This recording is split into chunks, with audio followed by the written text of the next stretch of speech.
Imagine you are at the absolute lowest point of your life. I'm talking rock bottom. Your health is gone, your family has been taken from you, your bank account is at a zero balance. You are sitting in the ashes of what used to be a successful life. And your best friends, the guys you grew up with, the people who have been sitting in silence with you for a week, they finally open their mouths. But instead of saying, "We love you, man," or "We're so sorry," they look you in the eyes and say, "So, Job, what did you do to deserve this?" Oh, John, that is just, it's brutal.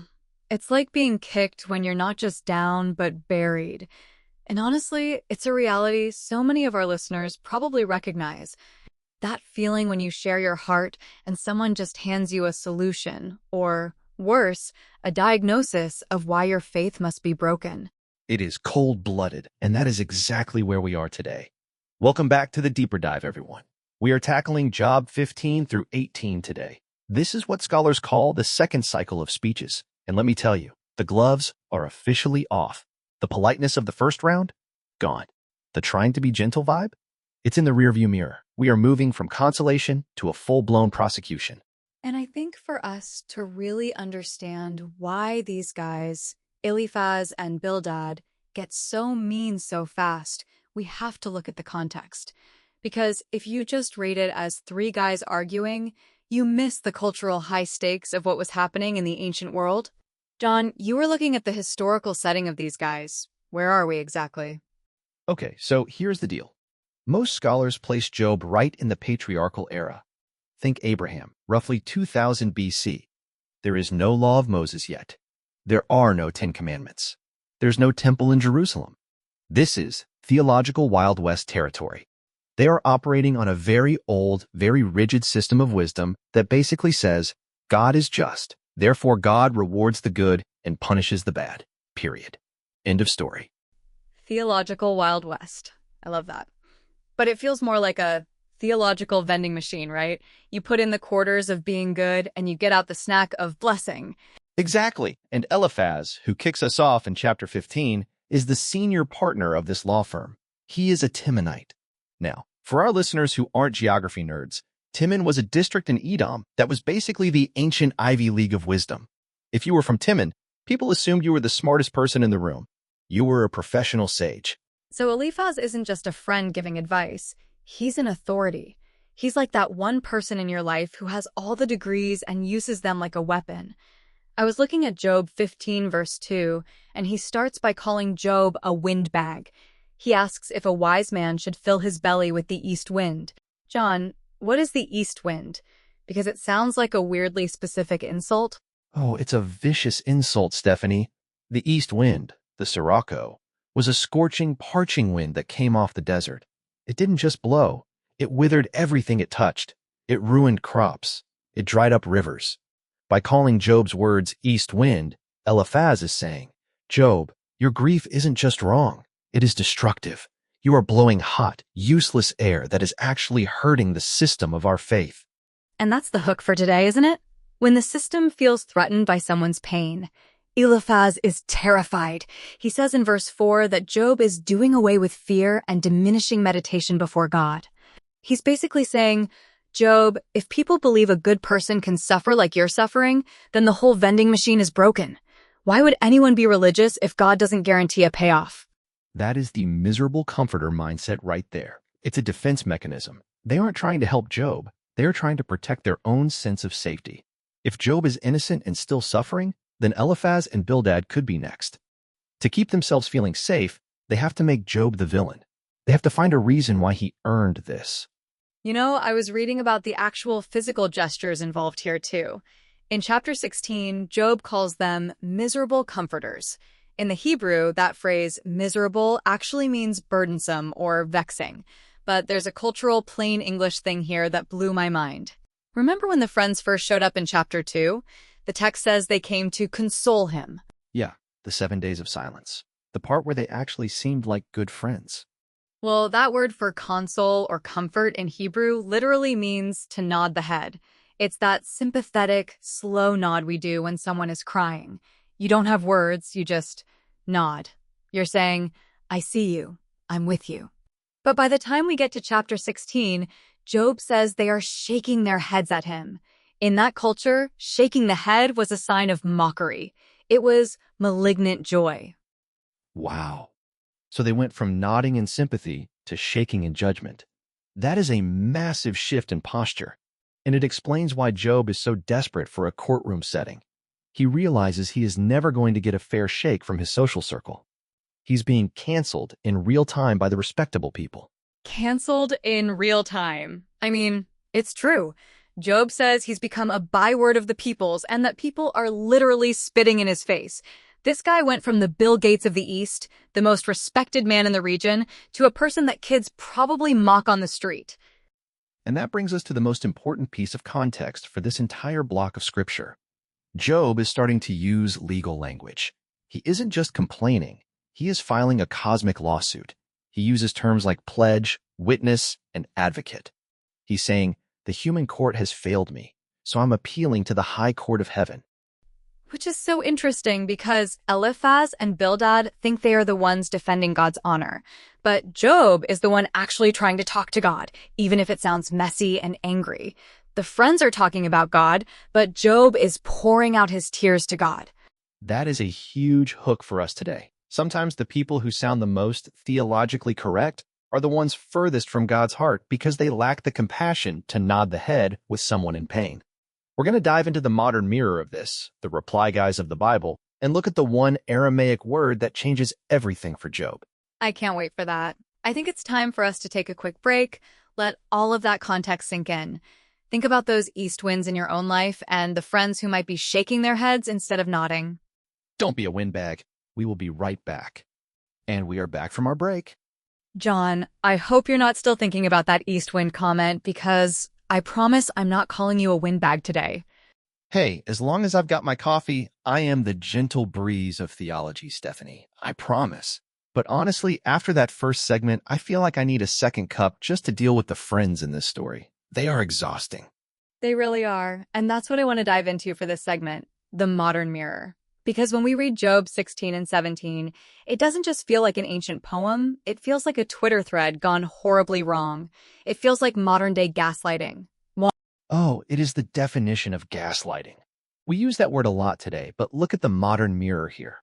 Gaslighting is when someone manipulates you into questioning your own reality, your own memory, or even your sanity. And in chapter 15, Eliphaz is the grandmaster of it. 3. Right? He says in verse 12, why does your heart carry you away and why do your eyes flash? 5. He's basically saying, Job, you're just being too sensitive. You're overreacting to the fact that you lost everything. John, that is exactly what people say today when they want to shut down someone's legitimate pain. It's the upset at the reaction tactic. They ignore the trauma and focus on how you're reacting to it. It's a total deflection. It's like that one person in the group chat who, instead of acknowledging that they hurt your feelings, says, wow, you're really dramatic today. Are you okay? It's a way to gain power over the conversation. And Job is just sitting there, literally pouring out tears to God while they are critiquing his tone. It's so isolating. Job says in chapter 16, verse 20, my intercessor is my friend, as my eyes pour out tears to God. He feels like his friends have become scorners. 7. John, you found that amazing insight about the shaking of the head versus the nodding?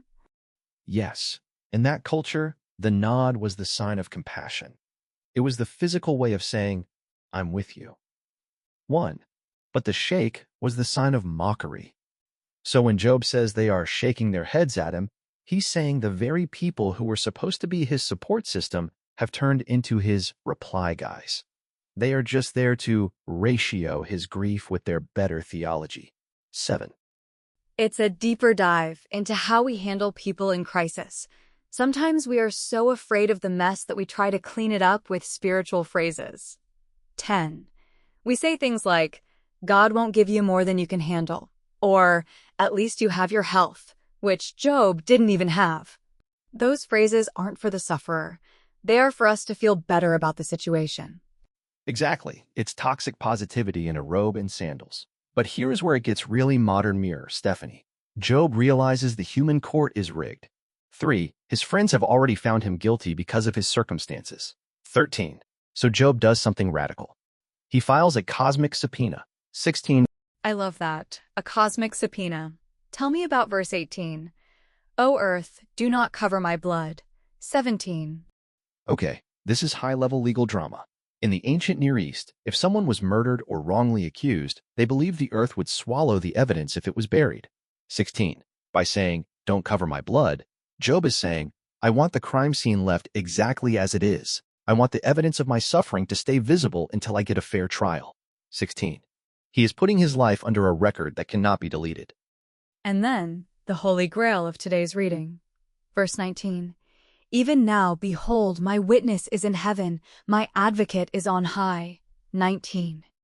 Stephanie, this is where the Aramaic word Sahadutha comes in.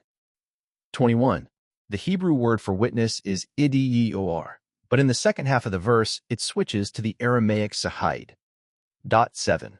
Why does that matter? Because Sahadutha is a formal legal term for a record keeper or a guarantor. 21. So it's like a verified blue check mark? 7. Yes, it's like Job is saying, the friends here on earth are all unverified and full of fake news, but I have a witness in the high places who has the receipts. 24. He knows that even if he dies in the ashes, there is a record on high that proves he was faithful. 24.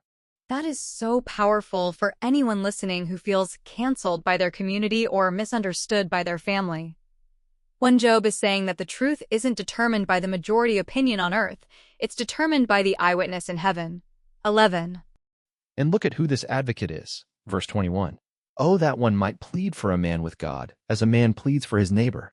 Job is looking for a mediator. 26. He's looking for someone who can speak God to God, but also man to man. 27. John, that's Jesus. 26. It's completely Jesus. Job is pre-echoing the gospel. He needs a daysman, someone to bridge the gap. In the modern mirror, this is like being in a legal battle where you have no money, no power, and the judge seems to be against you. But then, the most high-powered, brilliant, compassionate attorney in the universe walks in and says, I'll take this case for free, and I have the evidence to win. And that attorney, Jesus, doesn't just argue our case from a distance. He actually became a righteous sufferer himself.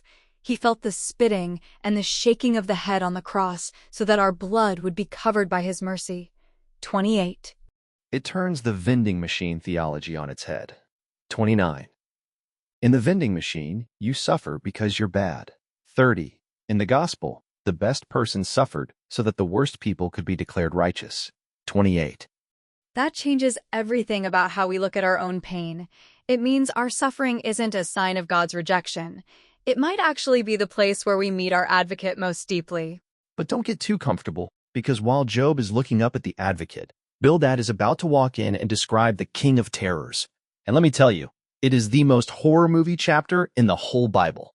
Great. Just what I wanted for the third segment. We're going from heavenly attorney to the king of terrors. 7. And he's doing it with a spirit that is broken. 16. But even in the brokenness, he refuses to stop talking to God. 34. That is true faith, staying in the conversation even when you're yelling. 34. We're going to take a quick break, and when we come back, we are going to face the king of terrors and see how Jesus officially dethroned the final boss. Grab another coffee. You're going to need it. We'll be right back. And we are back from our break. John, before the break, you promised us a horror movie in Job 18, and I have to be honest, looking at the text, Bildad is not holding back. It's like he decided if he couldn't win the argument with logic, he would just win it with terror. Exactly. This is the final boss level of the second cycle of speeches. Bildad the Shuhite is back, and he is annoyed. He starts off by asking Job, how long will you hunt for words? He basically tells Job to speak sense or just be quiet so they can finally get to the point. It's that classic modern mirror of the person who stops listening to your story and starts checking their watch because your grief is taking too long for their schedule. It's so dismissive. He even asks, why are we counted as cattle? Why are we stupid in your sight? Bildad's ego is bruised. Instead of focusing on Job's dead children or his physical agony, Bildad is worried about his own intellectual reputation. It reminds me of those reply guys we talked about, the ones who make your trauma all about their expertise. And then he goes into the anatomy of hell. From verse 5 all the way to the end of the chapter, it is one long, cascading description of the wicked man's fate. And here is the hidden gem for our word study nerds. In verses 8 through 10, Bildad uses 6 different Hebrew words for trap. 6? That seems like a lot for one paragraph. Why the overkill, John? Because he wants Job to feel hedged in. He mentions a net, a mesh, a trap, a snare, a rope, and a noose. It's like a modern mirror for those complex legal terms or terms of service agreements where you realize you've been caught in a system you can't escape. Bildad is looking at Job's life and saying, see these traps you're in? You didn't just stumble. You were caught by your own schemes. It's so psychological. He says in verse 11 that terrors frighten him on every side and chase him at his heels. The word there for terrors, belahot, refers to sudden, objective disasters. It's not just feeling scared, it's the actual events that wear you out or consume you. Job feels like disaster is a physical person chasing him down the street.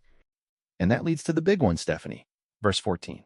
He is torn from the shelter of his tent and is marched off to the king of terrors. In ancient Near Eastern culture, they didn't just see death as a biological end. They personified it as a monarch. So, the king of terrors isn't just a metaphor for a heart attack or an illness? No. Scholars connect this to Guritic mythology, specifically the figure of Mot, the Canaanite god of death. Mot was described as having a mouth that reached from the earth to the stars, always hungry, always devouring. Bildad is telling Job, you aren't just suffering, Job. You are being marched like a captive of war toward the throne of death itself. It is the ultimate social deletion. That is the darkest possible thing you could say to a friend. He's essentially saying Job has no legacy, no future, and no hope. He even says in verse 17 that all memory of his existence will fade from the earth. It's like being scrubbed from the internet and having your family line completely wiped out. But here's why this is a deeper dive into the gospel, Stephanie. While Bildad uses the king of terrors to bully Job into repenting, we see a different story. Job is sitting there, essentially in the death row of history, but he's still looking for that advocate we talked about in chapter 16.